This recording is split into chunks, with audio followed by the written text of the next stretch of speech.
Holy， 支酒係咪壞咗啊？點解 cork 斷開一半嘅？有時仲要碎到一地都係。冷靜啲，我知你個 cork 碎咗，呢一刻嘅你個心都碎埋。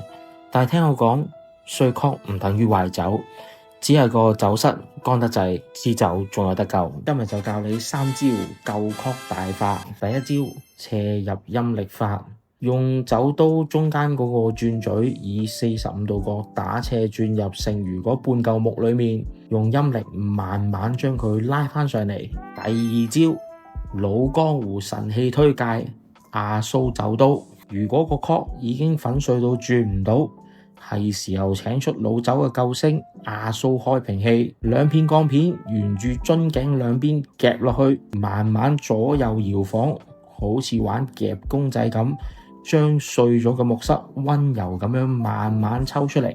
第三招，暴力但係優雅嘅一陽指大法。既然個 cork 用咩方法都救唔到，伸出你嘅食指，將個木塞一篤咗落去裏面。呢一個時候可以睇下屋企有冇咖啡過濾紙，抽出一塊過濾紙放喺紅酒杯嘅上面，然之後將酒慢慢經過過濾紙倒入紅酒杯入邊，將多餘嘅碎屑可以過濾走去，咁就已經係一個最好嘅方法啦。所以下次見到斷 cork 碎 cork，唔好急住爆粗，關注 Why So Funny， 教你優雅應對所有嘅紅酒災難。